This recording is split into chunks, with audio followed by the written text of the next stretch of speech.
Damian Bartonic on behalf of Fox West Texas and the official host of MMA Monday, the only MMA show in San Angelo.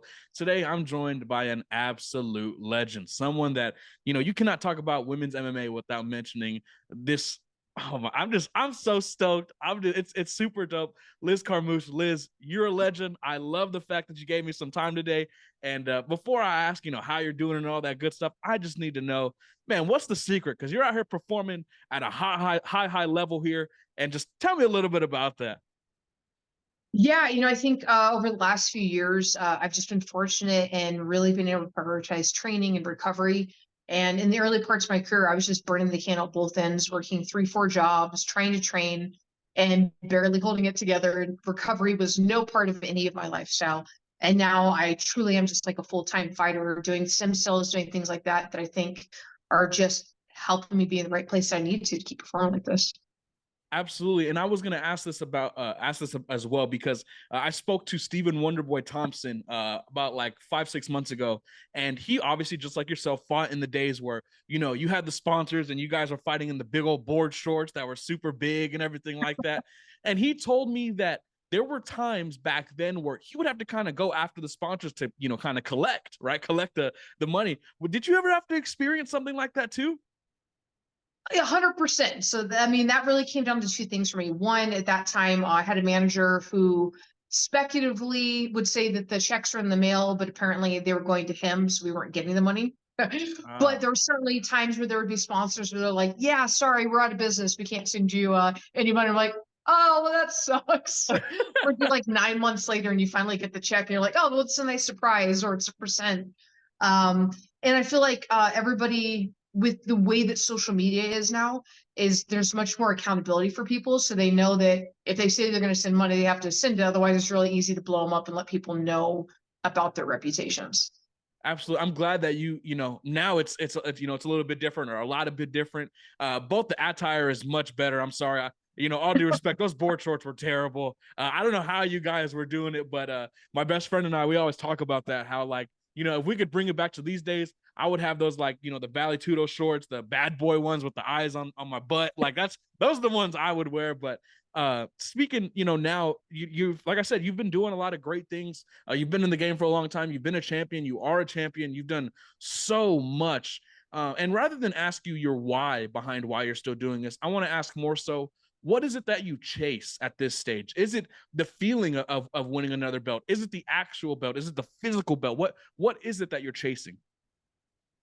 I love doing this sport. Every day that I get to go in, I get to train. There's not many jobs where you can pretend kill your friends and then laugh about it and like go out and eat and hug each other and stuff, where you can find like-minded people that want to challenge each other, that love like getting in there and just having that camaraderie with each other, being able to push themselves, being super competitive.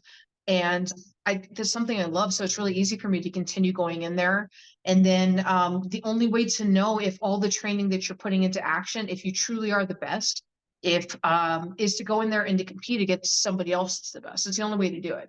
So I just go in there, just constantly trying to test myself, see where I'm at, take care of my family. There's a lot of things that just keep me in there and keep me pushing every time for a fight. Absolutely. I know for me, one thing that really draws me in, I trained jujitsu before I got on TV. I was kickboxing a lot. I was I was sparring probably 3-4 days out of the week. It was my favorite thing to do. Then I got on TV and my boss was like, yeah, probably not. We're going to have to lay off that. And so I trained jujitsu, right? And I tell everyone this, I love training jujitsu because I hate it. It's so difficult. It is so hard in a multitude of ways. For you, I want to know your perspective on that, because there's so many martial arts you have to train, right? It's the boxing, the kickboxing, the jiu-jitsu, and you've been doing it for a minute, right? Now, you don't look a day over. You look a day like you're about 25 to me. You know what I'm saying? We'll keep it there. But just tell me that, though. Like, what is the martial art you enjoy practicing the most? Honestly, MMA, like putting it all together, that's it just fits my attention span perfectly. It's one of the reasons I fell in love with it, is because not just focusing on boxing or just Muay Thai or just wrestling or just judo, but having to apply all those and then seeing how a mistake was made and it could have been utilized by this martial art in this way and then this one. I love that about it. So for me, it's really putting all the pieces together, not individual, because I get bored and I see like, well, if I was doing MMA, I could do this instead. And then my mind wanders off. I'm like, wait, it's just Muay Thai practice. Yeah. Just stick to Muay Thai. So MMA by far is my favorite.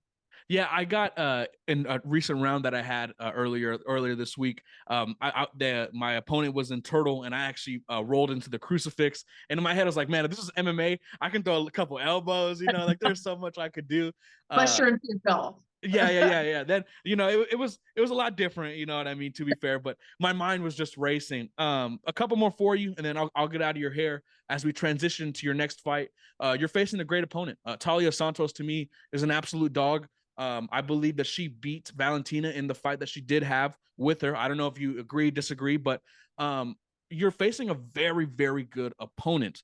Tell me a little bit about that. What is, obviously, I know you want to win, but what is the deeper meaning, the message, kind of the motto of this training camp as you head into this big time fight?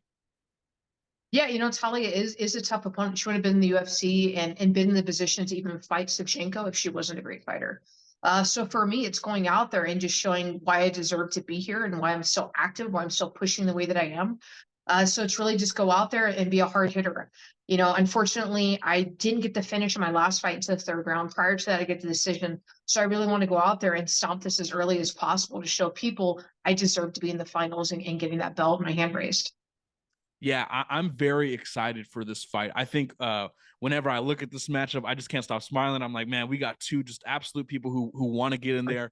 I'm a big fan of Talia. I'm a big fan of yourself.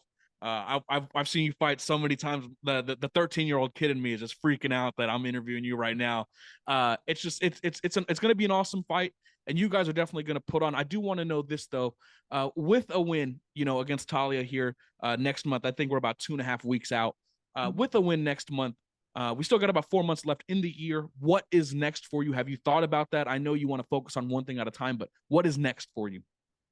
Yeah, so with PFL being the season, the win against Talia puts me in contention to go up for that belt and fight at the end of the year to get the PFL 125 belt. So that's the goal, is end of the year, have my hand raised, have another belt, and then push for them to get the 135 division added in PFL. Beautiful. My last one for you. I spoke to Yoel Romero. I'm not saying you're as old as Yoel Romero, but I spoke to Yoel Romero, and I was like, Yoel, what is the goal here, right? Because you're obviously a warrior. You're doing it. You're knocking people out still, right? You're a beast. But, is there an athlete that inspired you to continue now in this stage of your career that you really think about? And you're like, man, day in and day out, I see a quote from them or I see a poster and I'm like, I want to be like them. For me, Liz, I'm not going to lie, it's the notorious one. It's Conor McGregor, right? But for you, who is that athlete, if there is one, or is it just yourself that inspires you at this stage of your career? I think the only other athlete I can look at that gives me inspiration is Cris Cyborg, is wanting to be able to pull off what she has, being the Grand Slam champion. There's nobody else that has done what she has in the sport, male or female. And those are the type of accolades I want to be able to achieve and things I want to add to my chapter in MMA. Absolutely. Liz, you're the champ. I appreciate this very, very much. Thank you for your time again. I'll let you have the floor real quick. If there's anything that you want to let the fans know, let the viewers know, feel free. The floor is yours. Yeah, I just want to say thank you, everybody, for following along. And I can't wait to go out there August 2nd, Nashville, Tennessee. If you can't tune in person and come out to the venue, please check it out on ESPN and watch. Absolutely. Liz, thank you again for the time. And I hope this isn't the last time we speak. After your fight, I would love to do this again. And cheers. Thank you so much. Absolutely. Thank you.